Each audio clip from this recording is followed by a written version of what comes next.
hábitos são os juros compostos do aperfeiçoamento. Da mesma forma que o dinheiro se multiplica com os juros compostos, os efeitos dos hábitos se multiplicam à medida que você os repete. Essa é uma frase do livro Hábitos Atômicos que eu li recentemente, e no vídeo de hoje eu vou trazer 5 lições poderosas que mudaram a minha vida. Olá, eu sou a Alessandra e sejam todos bem-vindos ao meu canal.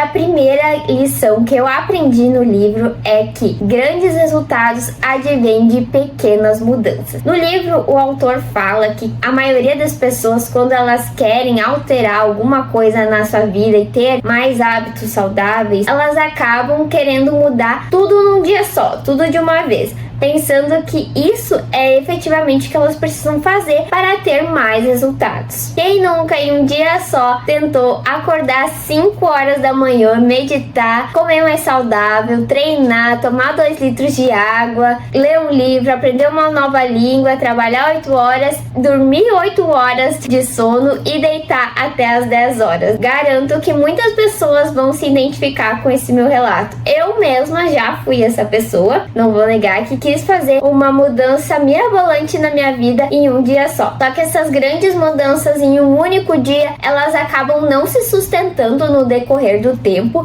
e no primeiro obstáculo que a gente acaba desistindo e pensando que aquela vida de hábitos saudáveis não é pra gente, e retornamos para a nossa rotina de sempre. Porém, o autor deixa bem claro no livro que pra gente ter mais resultados e ter hábitos saudáveis em nossa vida, a gente precisa implementar pequenas mudanças diárias e não tentar fazer uma grande mudança em um dia só, porque isso não vai se sustentar durante o tempo e a gente não vai conseguir ter a nossa rotina, a nossa vida saudável. Porque pequenas alterações diárias, elas transformam a nossa vida. O autor do livro traz um exemplo muito interessante em relação a isso no livro. Ele conta que a equipe de ciclismo britânica tinha resultados péssimos e vivia um século de mediocridade. Então, um determinado técnico foi contratado para auxiliar o time a ter melhores resultados. E esse técnico, ele mudou o ciclismo britânico, levando a ele a outro patamar. Se antes os britânicos sempre perdiam as competições, agora eles começaram a ganhar e inclusive ganharam diversas medalhas de ouro nas Olimpíadas de Pequim de 2008. Só que para atingir esses resultados, esse técnico ele implementou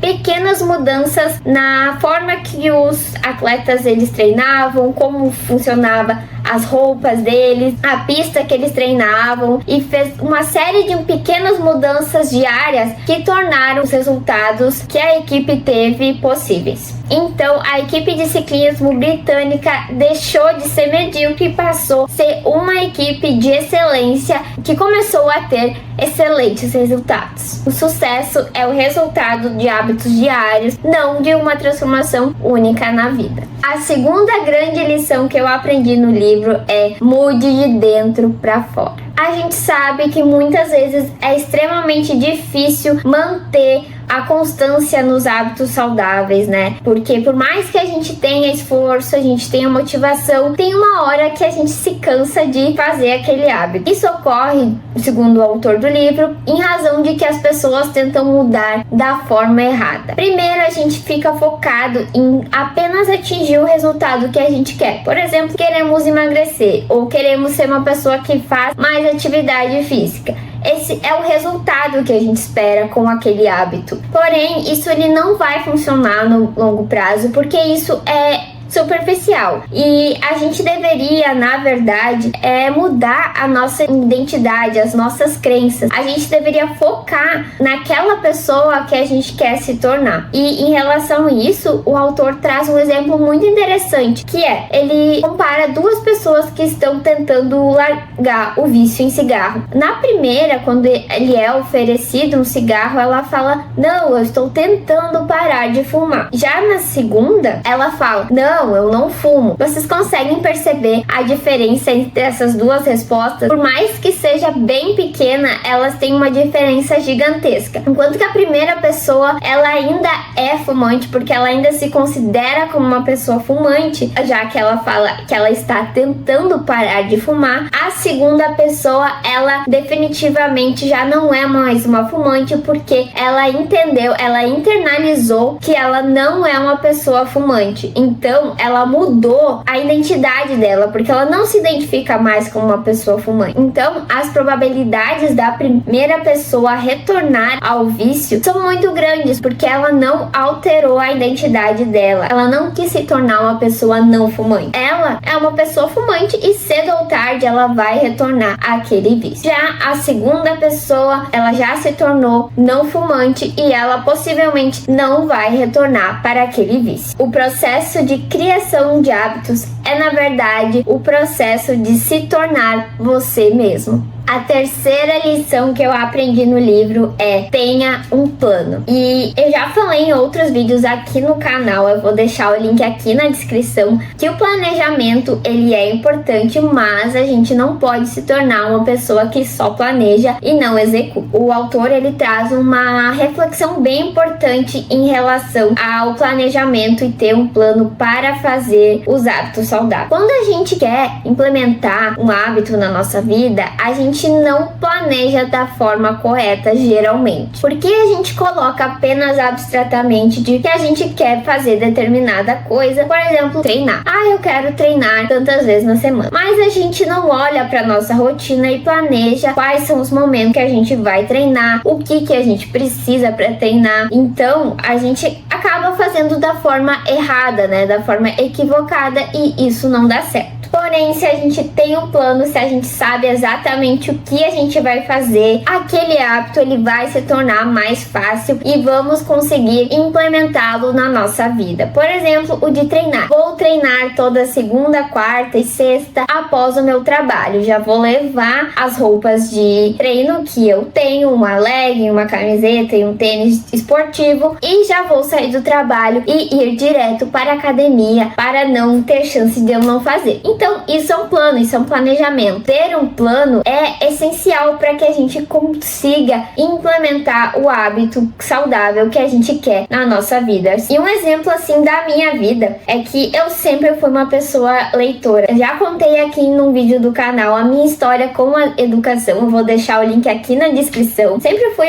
leitora, eu sempre li muito. Mas nos últimos anos, em razão da rotina, faculdade, tava lendo muito pouco. Então, para retornar esse hábito, eu decidi que eu iria ler todos os dias durante o café da manhã. Então, comecei a implementar esse hábito e eu já finalizei 2 livros. Tô quase finalizando o terceiro. Esse plano que eu tive fez com que eu conseguisse implementar esse hábito. Hábitos não restringem a liberdade, eles a criam. Se você está gostando desse vídeo, não deixe de deixar o seu like. E se você ainda não é inscrito no canal ainda, esse é o momento perfeito para fazê-lo, porque aqui é o espaço em que eu compartilho muitas dicas em relação a estudos, motivação e produtividade nos estudos. E a quarta lição que eu aprendi no livro é: não erre 2 vezes. Como eu já falei em outros vídeos aqui no canal, vou deixar o link na descrição. É perfeitamente normal que a gente saia da rotina, é saudável inclusive, mas o que é mais importante, e como eu falo no vídeo, é realmente voltar à nossa rotina e a voltar a fazer os hábitos que a gente faz. Por mais que você seja constante nos seus hábitos e na sua rotina, inevitavelmente vai chegar um dia que você não vai conseguir fazer a sua rotina da forma que sempre faz, e isso é normal, né? Porém, o autor, ele defende que a gente não deve quebrar o ciclo de hábitos mais de uma vez, porque se a gente erra mais de uma vez, a gente acaba criando o hábito de quebrar os hábitos. Então a gente não tá cometendo erros, mas sim iniciando um novo hábito. Por exemplo, se você tá indo treinar sempre, mas por algum motivo não consegue treinar, e você deve retornar ao seu hábito o mais rápido possível, porque se você quebrar o hábito mais de uma vez, você vai estar criando um novo hábito. Então não quebre o hábito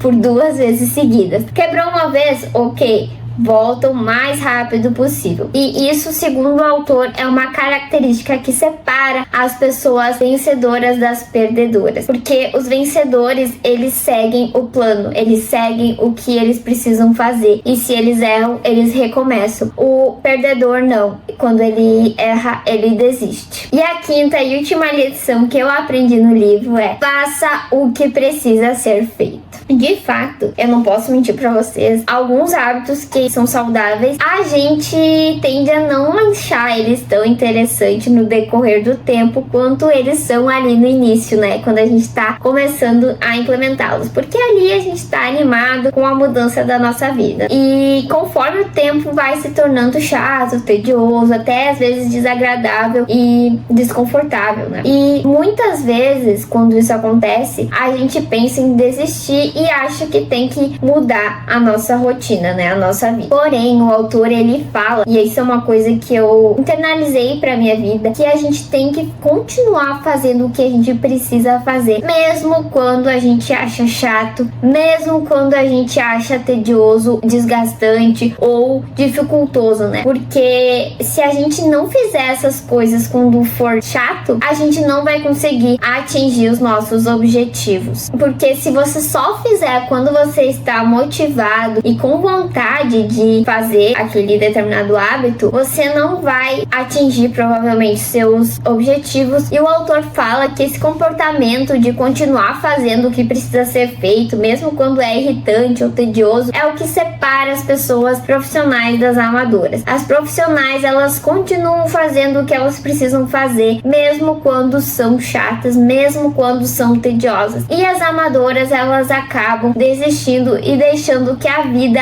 as leve para qualquer lugar e não atingem os resultados que elas querem, porque elas não fazem o que elas precisam fazer. Em relação a isso, por mais que eu goste de estudar, tem dias que eu efetivamente não quero estudar. E, enfim, às vezes é chato, é desgastante, tem matérias que eu não gosto, mas mesmo assim eu estudo, porque se eu não estudar, se eu não fizer o que eu preciso fazer, eu nunca vou passar. Eu entendi que eu tenho que fazer, porque senão eu não vou atingir o meu objetivo. Então, se você passa por isso de pensar, é tão chato que eu não consigo mais fazer, você deve continuar, porque é isso que vai fazer com que você atinja os seus resultados. A única maneira de se tornar excelente é ser infinitamente fascinado por fazer a mesma coisa repetidas vezes. Você tem que se apaixonar pelo técnico. Eu espero que vocês tenham gostado desse vídeo. Quando eu li esse livro, eu achei que ele me trouxe insights muito importantes para minha vida e eu não consegui trazer todas as lições que eu tirei do livro num vídeo só. E se vocês quiserem a parte 2, que eu conto mais lições, deixem aqui nos comentários e eu vou deixar aqui na descrição ou no primeiro comentário fixado o link do vídeo para você que teve interesse em lê-lo. E me deixem nos comentários se vocês gostaram desse formato de vídeo e se tem algum outro tipo de conteúdo que você queira ver aqui no canal. E como vocês sabem, eu tô com a meta de chegar a 500 inscritos até a metade de novembro. Então, se você não se inscreveu ainda no canal, esse é o momento perfeito para você se inscrever, porque aqui tá cheio de conteúdos em relação a dicas de estudos, produtividade, motivação nos estudos. E se você ainda não deixou seu like, esse é o momento perfeito para você fazer. E não se esqueça de compartilhar esse vídeo com aquele amigo que tá precisando mudar de vida ou tá precisando levar um sacode aí para efetivamente implementar hábitos saudáveis. Obrigada por assistir o vídeo até aqui. Tchau, até o próximo vídeo.